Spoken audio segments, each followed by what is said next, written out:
Have you heard the tale of an American soldier who disappeared into enemy territory, only to emerge weeks later as something unrecognizable? Corporal Samuel Harlow vanished into Nazi-occupied France on a moonless night in 1944. His parachute drop should have been routine, radio contact, ground reconnaissance, rendezvous with his unit. Instead, silence. Complete, impenetrable silence that swallowed him whole. Staff Sergeant Marcus Webb organized search parties against direct orders. 12 days of combing through forests, abandoned farmhouses, and forgotten bunkers from the Great War. Local resistance fighters joined the effort, their knowledge of hidden caves and wine cellars proving invaluable.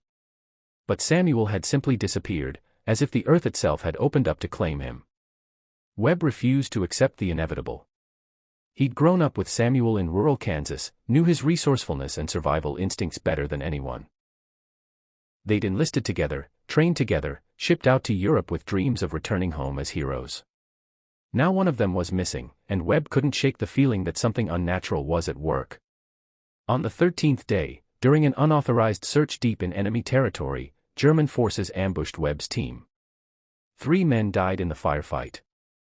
As medics carried the wounded sergeant back to base, he caught a glimpse of movement in the treeline, a figure in American fatigues, watching silently from the shadows. When Webb called out, the figure melted back into the darkness. The official report declared Samuel Harlow killed in action. His personal effects were boxed for shipment home. But Webb knew what he'd seen in those woods, and he wasn't ready to give up on his friend. Something was still out there, waiting in the French countryside, and it wore Samuel's face. 21 days after his disappearance, Samuel Harlow walked through the camp gates at dawn. No sentries challenged him. No guards questioned his approach. He simply materialized from the morning mist, moving with mechanical precision toward the command tent. Dr. Elizabeth Crane documented the impossible during his medical examination. Harlow's body temperature registered several degrees below normal, yet he showed no signs of hypothermia. Fresh wounds covered his arms and torso, cuts that appeared to be healing before her eyes. Most disturbing of all, he never blinked. Not once during 2 hours of observation. The psychological evaluation proved equally unsettling.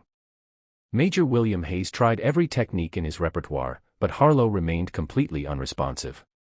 He sat motionless in his chair, occasionally tilting his head as if listening to instructions from an unseen source.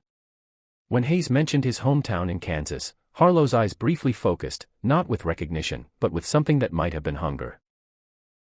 Webb visited daily, desperate to reconnect with his childhood friend.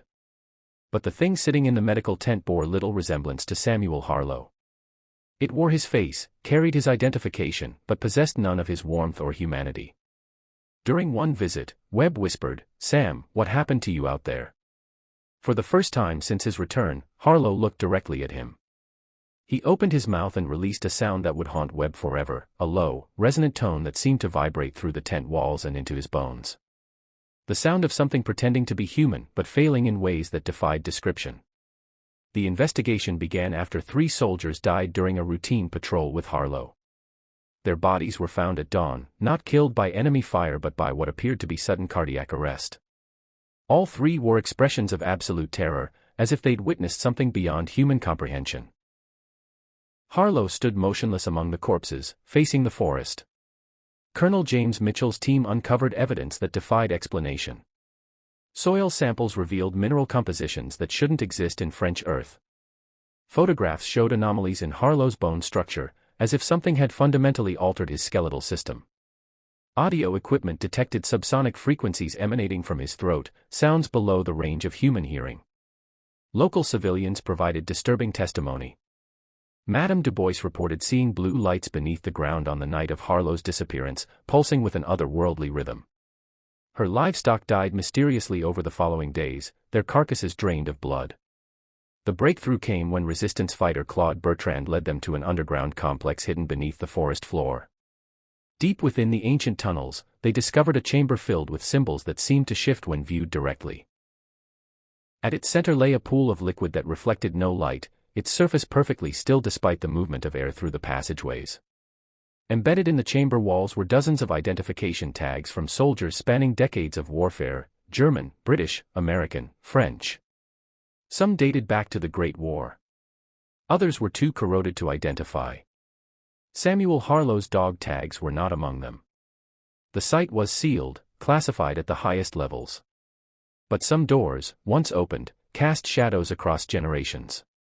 Even now, travelers report encounters with a figure in military fatigues walking roads that existed long before the war, carrying with him the lingering scent of something that was never entirely human.